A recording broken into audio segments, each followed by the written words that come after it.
So let's go to the next organ, which is still partially neuroanatomical.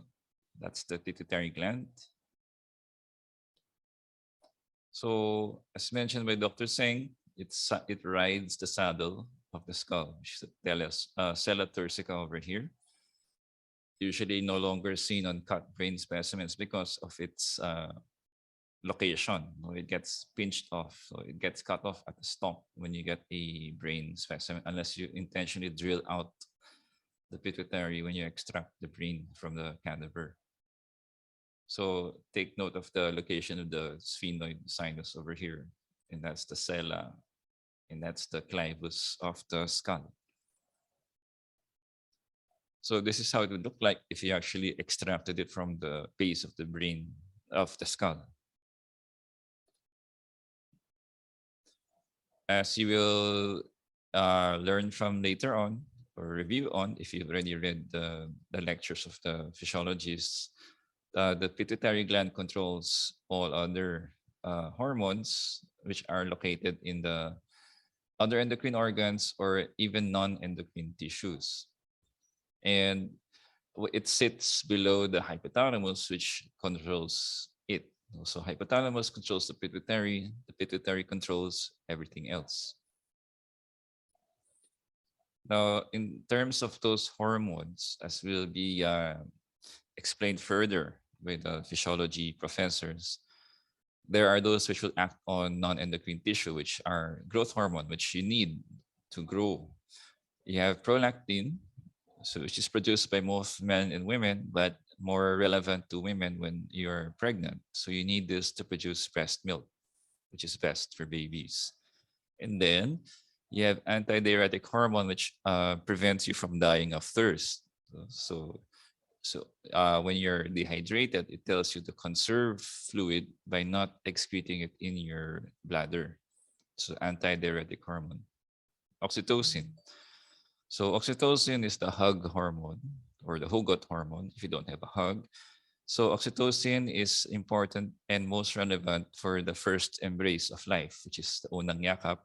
When the child is embraced by the mom, that actually stimulates the breast to let down the first form of breast milk and so on. So it actually is logical that when you have successfully delivered your child and you're actually breastfeeding your child, this same hormone will, as you will learn in OS206, allow your uterus to contract and contract so that you don't bleed to death after the placenta has been expelled. So women do not bleed to death because of this. So you hug your child, your uterus contracts, and the bleeding stops. And then you have something that controls your borakaitan or siargautan, your melanocyte stimulating hormone. So most of us, if you're Philippine, you have a lot of this, hence the color that we have in our skin. Now, about the endocrine tissue. So I told you that the pituitary controls everything else. So you can see by the first name of the hormones here, the pituitary controls the thyroid. It stimulates the thyroid. And it is important, or else when the thyroid loses feedback from the pituitary, then it's on its own. And then you have the adrenal cortex trophic hormone, which, as you will see later, targets the cortex of the adrenal glands. And of course, the gonads, which are targeted by these particular hormones for the women. So you have your follicles must be stimulated in order to, as you will learn in OS206, for the eggs to be released. You choose one follicle to be the predominant oocyte, which will be readied for a potential fertilization. And then the luteinizing hormone, as you will learn in OS206, will help you stabilize the future home of that fertilized egg. Okay. As you have seen, you will see the pituitary is a combination of two different types of tissues. As the pituitary derives its control from the hypothalamus, Evidence for this is that the axons of the hypothalamus forms a major part or half of the pituitary gland, which is the pars nervosa or the nervous part or the neurohypophysis. So imagine the axons of a neuron in the hypothalamus reaching down to make contact with something not yet formed, located in the fetus's nasopharynx. So it will go down. So this is your third ventricle, which tells you this is hypothalamic tissue. It will evaginate downwards and form it protrudes through the third ventricular floor to form that stalk, which will be the future neurohypophysis.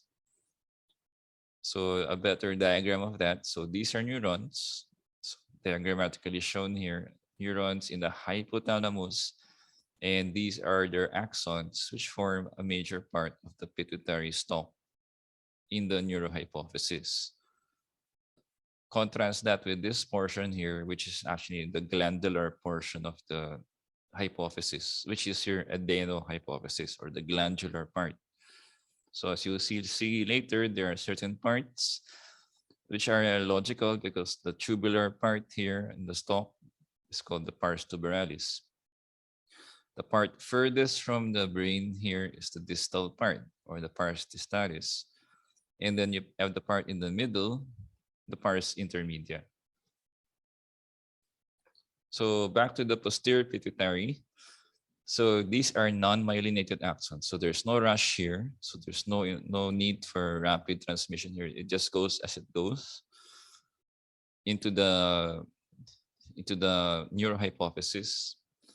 So this is a modified kind of axon that is targeting, is more modified to produce a hormone. So they have, instead of tiny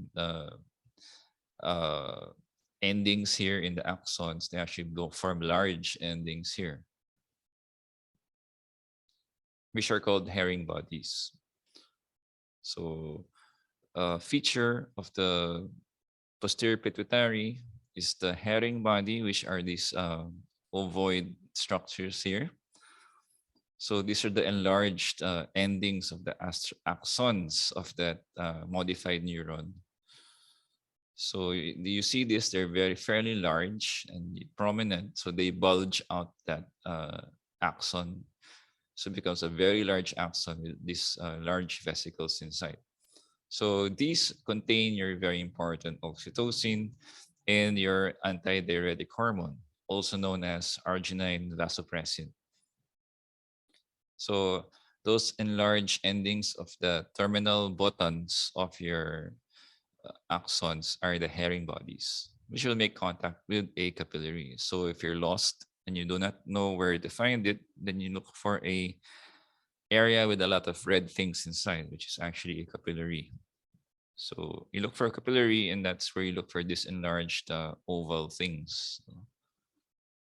So we do not have this, we do not always have this special stain for the neurohypophysis because the older generation histologists were not particularly well, let's put it this way, they found neurohistology difficult. So they didn't put a lot of new stains into the pituitary tissue. That's why you don't see it this way. So this way you see those herring bodies much better. So they're large blue ovals over here with a PAS stain. So we're only left with the H&E stains, and this is blown up for you, magnified, so it fills up the screen. So you see all these oval grayish, purplish things here, which are your herring bodies. Now, because everything else in the posterior hypophysis or the posterior pituitary are actually axons, you know how axons are a mess to look at under H&E. So that gives it its fibrous appearance or fibrillary appearance if you're talking about small fibers. These are the axons which originate from the hypothalamus. So everything else that has a nuclei there, since you're dealing with axons, means there are other cells here which are not neurons, which means they are glial cells. So these glial cells are also modified astrocytes. So they are no longer as active as they are in the nervous tissue. Here in an endocrine tissue, they have a supportive role. So these are called pituicytes. So these are the missing astrocytes. If you didn't find them in neurohistology, these are those astrocytes which were in the background. Now about the anterior pituitary or adenohypophysis or the distal part. Now this came from the fetal nasopharynx, oropharynx. As you can see here, the outpouching here of the oropharynx ectoderm reaches upward while the axons of the hypothalamus reach downward over here. And once they've made contact, this neuroectoderm and this oropharyngeal ectoderm over here will fuse to form the hypophysis as you know it in the adult. So the sphenoid bone closes it off. So it's shut here inside a trap, which is, well, the euphemistic term is a saddle, but it's actually a trap for the forced marriage here of the adeno and neurohypophysis. So this is a fetal tissue. So unfortunate abortive infant underwent an autopsy. So here we see the learnings that this patient donated for us. So this is the sella turcica, which is still calcified. It's not yet bone. And that's the hypothalamus up there, and that's that future adenohypophysis over here. Now, if you zoom it up, it still forms a tract here. So that's the remnant of what used to be called the Rathke's pouch in the fetus. So here, the sella turcica is starting to form and wall off the pituitary gland from the brain above and the sphenoid sinus below. So they're zoomed up for you. So now that ectoderm, which is pinched off from the remainder of the oropharynx, is that glandular part of the future pituitary gland. Now, the remainder of the past here where they fused is this pars intermedia, which forms a cleft. So it's hollow, and it still produces what it used to produce when it was a oropharynx, which is to produce mucus. So this pinkish material here is mucus. It is proteinaceous, meaning it's pink, a pink substance on H&E inside this cavity where the adenohypophysis meets the neurohypophysis. So comparison of the Rathke's pouch in the fetus embryo and then the remnants of the Rathke's pouch here. So it's epithelial cells stacked on each other and they produce mucus. So this is just an animated GIF of the formation. So stomadoium is oral ectoderm. That's the outpouching of the Rathke's pouch. And with the passage of time, it is pinched off from the ectoderm below and fuses with the neurohypophysis above to form your pituitary gland. Okay.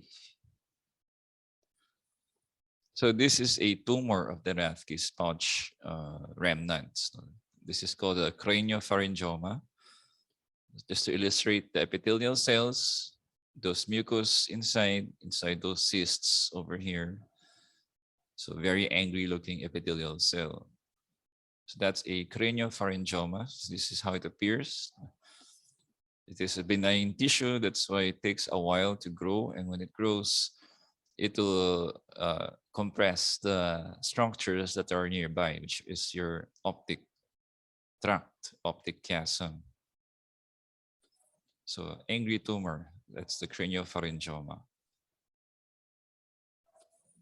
So here you have those cysts of mucus, which is your pars intermedia, and using that as a landmark, you look to the left or to the right of it to see which looks glandular and which does not look glandular. So if it looks like this, it's not glandular, it's a lot of fibrous looking things here.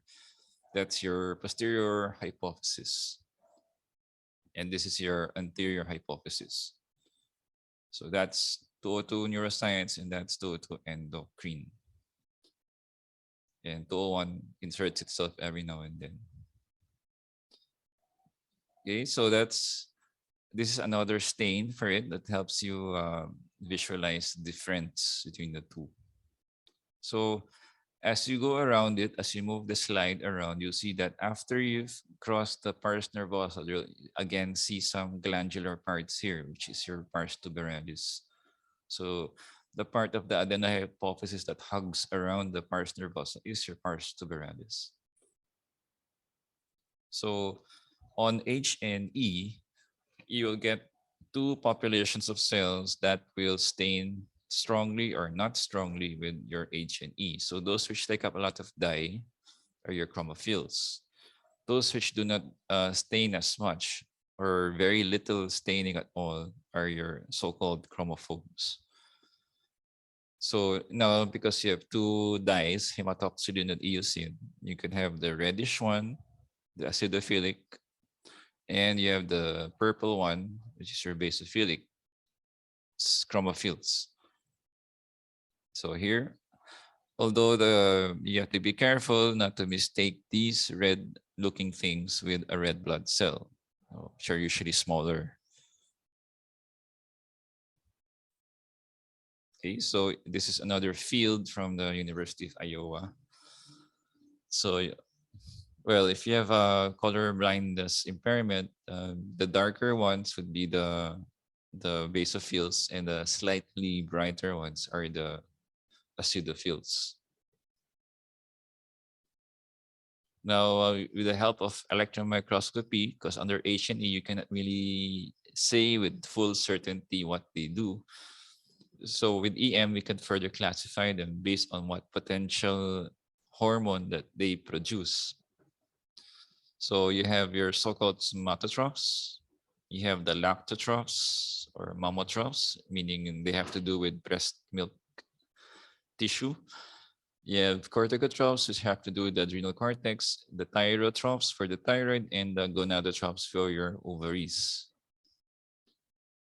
These are the cell lines, the embryonic stem cells from its origin as oral ectoderm stem cells.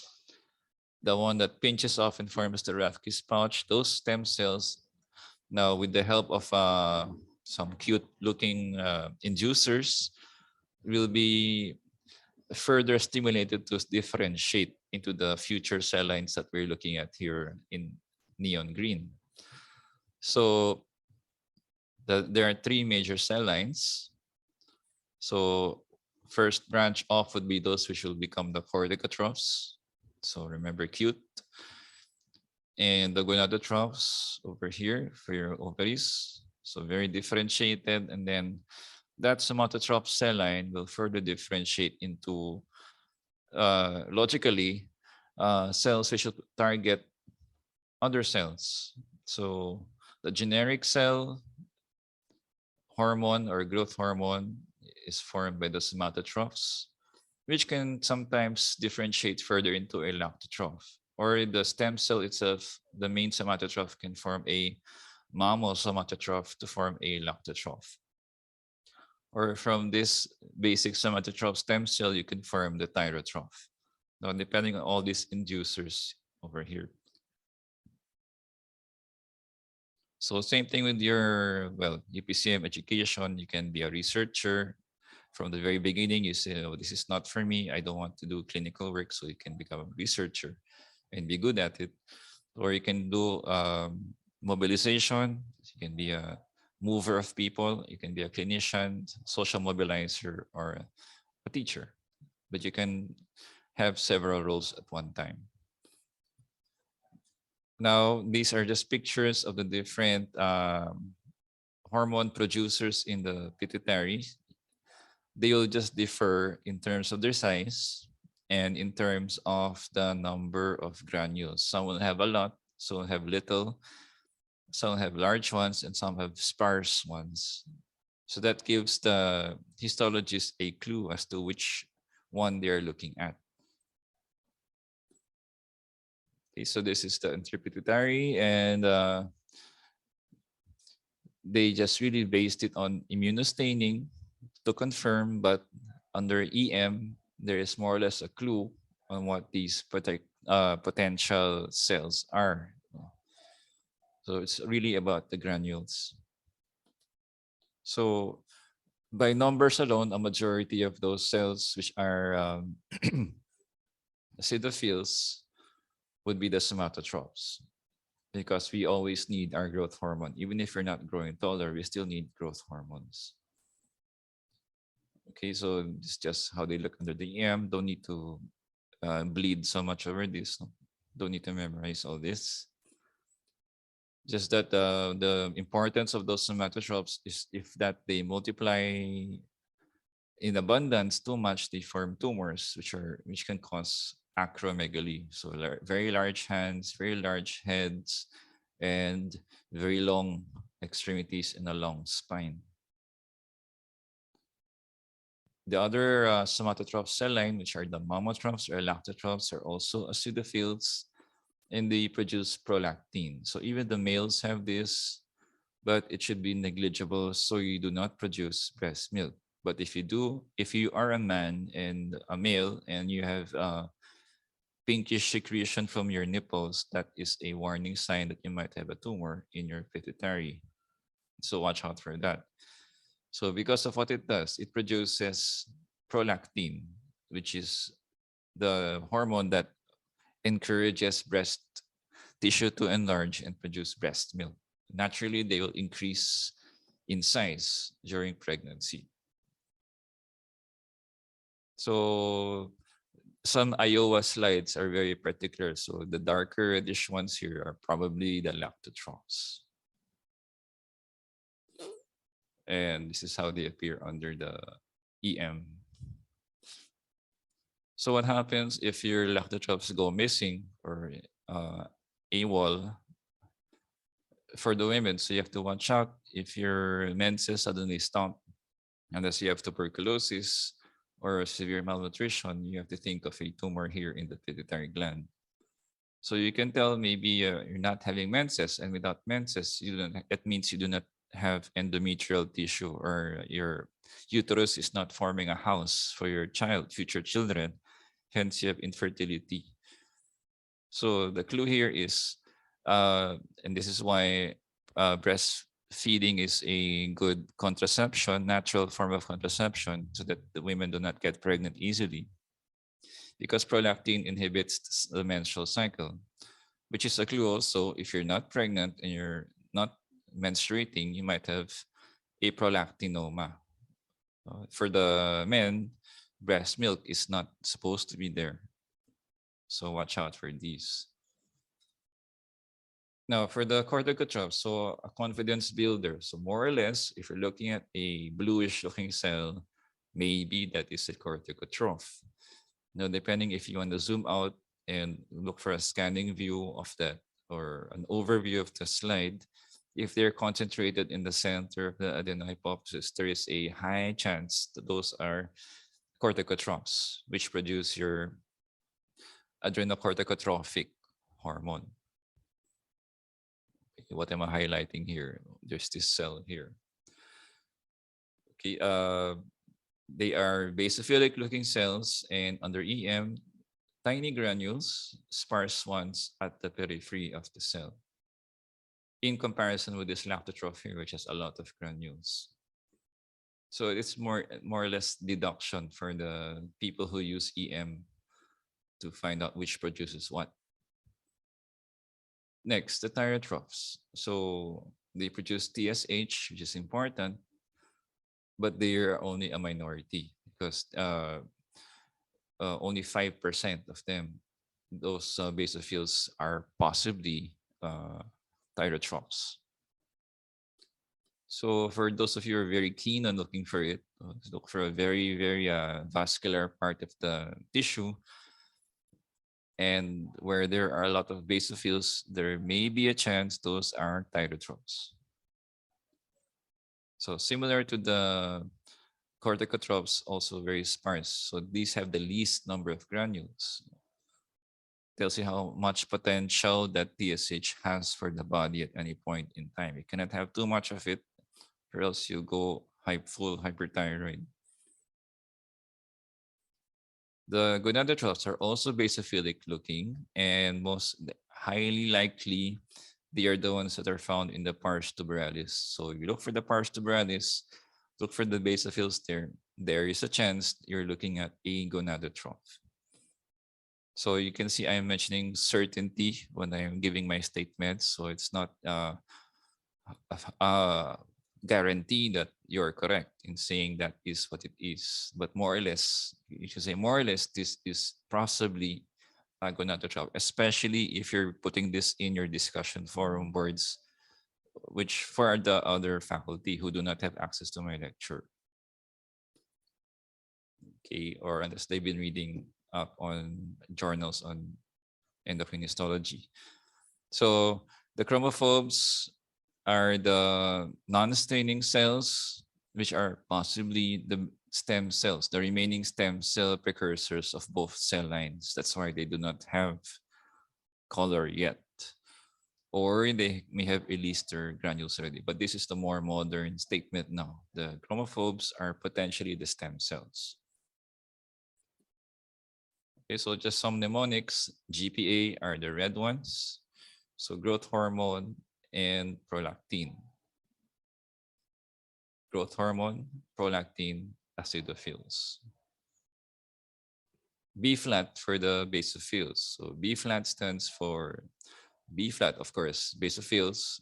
Look for the cells that are producers of FSH, LH, which are gonadotrophs, your corticotrophs, and your thyrotrophs. So B flat over here.